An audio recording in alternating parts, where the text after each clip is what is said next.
खाननगर श्मशान रे शवदाहर सुव्यवस्था निमंते गैस चूल्हा व्यवस्थार कार्यकारी कले कटक मेयर श्री सुभाष सिंह। कटक खाननगर श्मशान रे गैस चूल्हा व्यवस्था रे शवदाह प्रक्रिया आज कार्यकारी हो जाइछि। सीएमसी मेयर सुभाष सिंह कार्यक्रम रे मुख्य अतिथि भावे जोगदे यार शुभारंभ करथिले। एही अत्याधुनिक गैस चूल्हा शवदाह प्रकल्प रे 4 कोटी 25 लाख टंका खर्च होईछि। प्रति मृतदेह सत्कार पई प्राय 45 मिनिट समय लागिबो।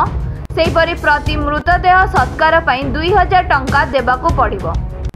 शव सत्कार परे अस्थि संग्रह पई स्वतंत्र व्यवस्था रहिछि। गैस चूल्हा रे शवदाह कार्यक्रम प्रतिदिन 24 घंटा उपलब्ध रहिबो।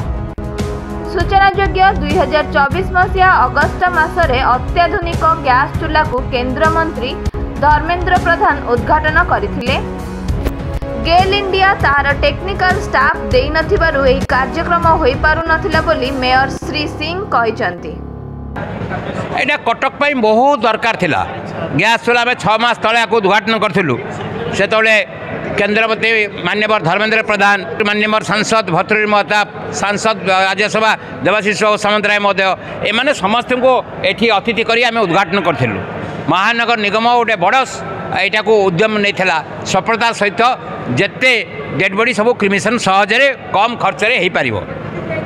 आमर गेल इंडिया जो टेक्नीशियन नदेले आम आपको ऑपरेट करना सेटा लेट कले गेल इंडिया देलापर आम तार प्राप्य भी सब ठीक कर कौन देवु गोटे वर्ष से आम ट्रेनिंग देवे आम स्टाफ रे तापर ऑटोमेटिक आम आमरा को चलैकी रखिबू जो कि लेट होता एवं प्राइस धार्य महानगर निगम करछि।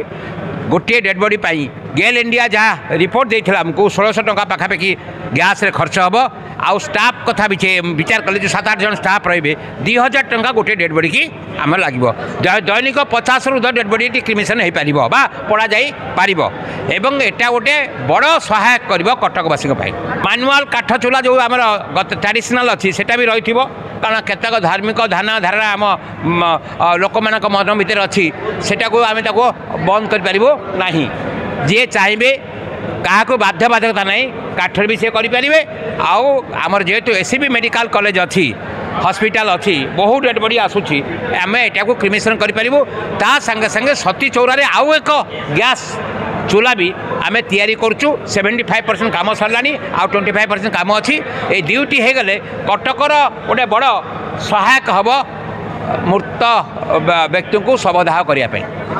गैस चूल्हा रे शवदाह द्वारा परिवेश प्रदूषण कम रहिबो बोली सीएमसी स्वास्थ्य अधिकारी सत्यव्रत महापात्र कहिसंती।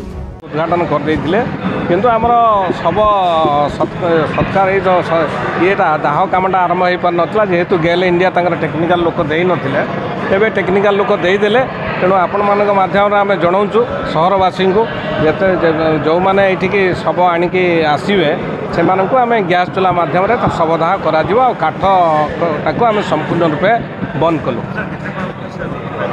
प्रत्येक जड़े गोटे शवदाह कले 2000 टंका आम रखीचु।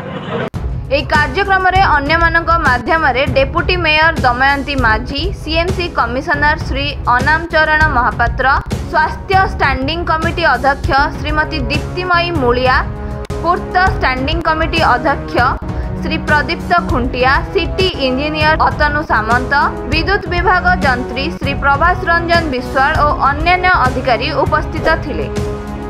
कटकरू विश्वरंजन दास का रिपोर्ट, मो ओडिया न्यूज।